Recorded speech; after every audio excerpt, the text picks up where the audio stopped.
Olá! O segundo tema que eu quero trabalhar com vocês é um tema nuclear da nossa disciplina, que é esse princípio do conceito de linguagem, né? A nossa disciplina se chama Linguagem, Tecnologias e Produção Textual. Então, nada mais justo que começar definindo, conceituando o que é linguagem. Para isso eu escrevi um texto pequeno, um texto que eu fiz propositalmente para as nossas aulas, para discutir um pouco esse conceito, com um olhar que eu queria trazer para essas aulas. Eu escrevi esse texto, ainda não penso em publicá-lo, não quero chegar a publicá-lo assim como ele está, talvez, eu devo colocar ele um pouco maior, mas a ideia vocês vão pegando em primeira mão, de que é a seguinte: definir, conceituar melhor o que é a linguagem. E aí está um pouco atrelada já àquela conversa que nós tivemos na nossa primeira aula, aquela aula presencial, em que nós falamos da disciplina um pouco, e eu já comecei uma explanação sobre o conceito de linguagem. Pense que é o seguinte: o que é a linguagem? Essa pergunta ela é chave na nossa disciplina e chave para quem é ser humano. O que é a linguagem? Do modo como eu trago no texto, eu trago a ideia de que a linguagem é fundante da espécie, ou seja, a linguagem é aquilo que define o ser humano. A humanidade, a humanização, o ser humano, o Homo sapiens, ele é definido pela linguagem. É aquilo que nos torna diferentes das demais espécies, é aquilo que nos faz seres supremos em relação às demais espécies. Eu costumo dizer o seguinte: enquanto as demais espécies se relacionam de maneira natural com o mundo, o ser humano se relaciona de maneira cultural com o mundo. E essa formação cultural, essa relação cultural, esse aspecto cultural, ele seria impossível não fosse a linguagem. A nossa espécie, então, ela tem um caráter, a linguagem da nossa espécie, então, ela tem um caráter psíquico e um caráter social. Nós, como Darwin explica, nós tivemos por seleção natural o privilégio de vir com o dispositivo da linguagem, a faculdade mental da linguagem em nossa cabeça. E por isso nós conseguimos fazer uma leitura do mundo.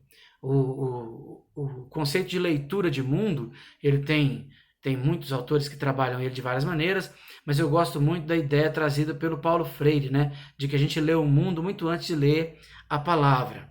Então, esse olhar que nós temos para a natureza, para o mundo à nossa volta, para os nossos pares, para as interações, tudo isso é fruto da nossa capacidade de linguagem. Então, essa linguagem, que é o dispositivo de faculdade mental, é que nos deu a propensão à fala também, e que nos dá a propensão a aprender uma língua, ou várias línguas. Tem gente que é poliglota, né, e que sabe muitos idiomas, por exemplo. Sem a capacidade da linguagem, isso não seria possível. O outro lado é o lado social da linguagem, que tem a ver com o modo como a linguagem evolui a partir do momento em que o homem começa a interagir com seus pares. O homem começa a se compor em grupos ali, acolá, ali e acolá, e essa interação vai moldando um ser humano cada vez mais diferente, e o ser humano do grupo X é diferente do grupo Y por causa das interações sociais que eles consegue impregnar naquele grupo ali, fazendo formas específicas de enculturamento, de cultura entre eles. Então, é fabuloso, é mágico ver o papel que a linguagem desempenha na nossa espécie. Pense assim: o ser humano saiu da caverna para as savanas, e a partir daí ele tem então dois horizontes. O primeiro horizonte é o horizonte físico, aquele em que a gente vê o encontro da abóbada celeste com o plano terreno. Esse é o horizonte físico, aquele natural, digamos, em que eu quero alcançar pelos meus passos comuns. Na savana eu consigo ver esse horizonte. Se eu estou na caverna, eu não tenho essa possibilidade, né? Sugiro então, quem quiser dar uma lidinha no mito da caverna do Platão, muito legal para começar a vislumbrar um pouco da ideia do que é a caverna para o ser humano. Mas depois, mais adiante, quando formos falar sobre leitura, eu também vou trazer o texto do Platão para a gente poder se deliciar um pouco com a ideia do Platão e do Sócrates sobre como é que nós devemos ser, como é que nós devemos nos comportar como seres humanos, né? Mas vamos lá.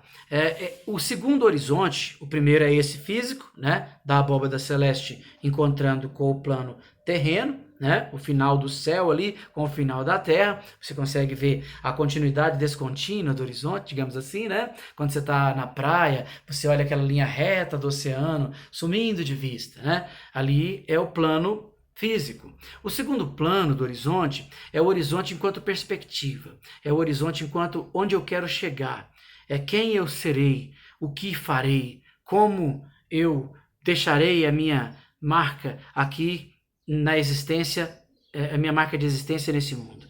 Então, o texto ele é curtinho, mas ele é muito importante para mostrar como é que nós pegamos, por exemplo, tudo que é objeto na natureza, tudo que é elemento da natureza, e começamos a transformá-lo a nosso favor, por um processo que eu chamo de hermenêutica mesmo, né? Então, o Homo sapiens é mais um Homo hermeneuticum, ou hermeneuticum homo, do que o Homo sapiens mesmo. Homo sapiens seria o homem que sabe. O sapiens é o que sabe e sabe que sabe. O Homo hermeneuticum, ou hermeneuticum homo, como eu estou brincando aqui, seria o homem que sabe que sabe, mas que pensa o tempo todo se o que ele sabe é o que ele realmente deveria saber, e por isso ele nunca se satisfaz, está sempre buscando saber mais.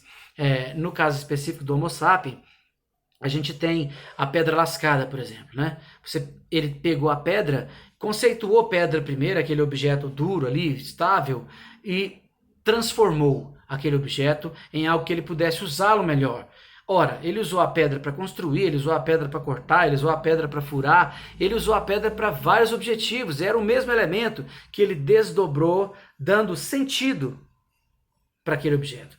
Então entenda a espécie humana como uma espécie de formação cultural no mundo a partir da ideia de que ele dá sentido, ele dá significado àquilo que está ali diante dele.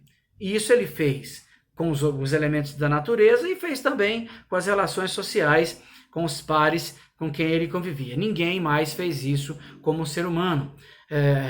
O Karl Marx tem uma posição bonita num texto que ele escreve.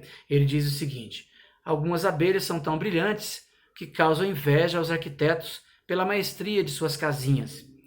Quem já viu uma casinha de abelha sabe do que ele está falando, né? É muito legal você ver aquelas casinhas ali, aqueles cômodozinhos que elas entram no favo maior, todo furadinho ali é do mesmo tamanho, com uma organização geométrica perfeita e todos do mesmo jeitinho.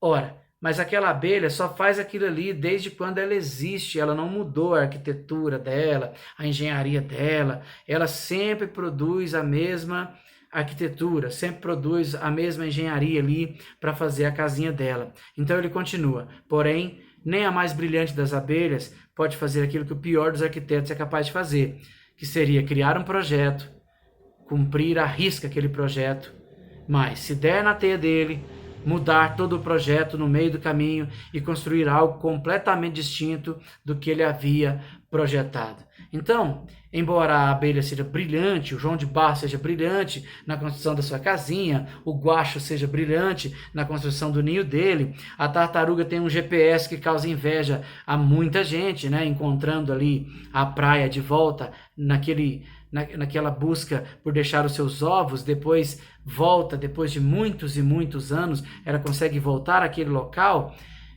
É algo natural dela, é da natureza dela, é algo instintivo. O cachorro da Cleópatra latia igualzinho o cachorro de hoje. O homem de 2000 anos atrás pensava diferente, tinha um cérebro diferente, tinha um comportamento social diferente, se comunicava diferente do homem de hoje. Então nós somos seres que mutantes o tempo todo, transformantes o tempo todo. Estamos nos transformando o nosso meio nos transforma e nós transformamos esse meio numa dialética constante, incessante, perpétua. Assim, a espécie humana se faz nesse processo dialético, do externo para o interno, do interno para o externo. A gente lê o mundo, se apropria desse mundo, pega o sentido que ele tem para nós como indivíduos e como sociedade, devolvemos para esse mundo esse sentido que nós temos. O melhor exemplo disso é uma produção dissertativa, por exemplo. Eu dou um tema para vocês, você vai produzir essa dissertação. Se você não estudou sobre aquele tema, você vai ter que pesquisar. Ao pesquisar, você vai fazer a leitura de mundo daquele tema. E depois você filtra essa leitura que você fez e dá, digamos, o seu olhar subjetivo, devolvendo no texto escrito para o mundo, para as pessoas lerem aquele olhar que você impregnou, aquele olhar que você, digamos, conseguiu fazer daquela leitura de mundo mais abrangente. Estão entendendo?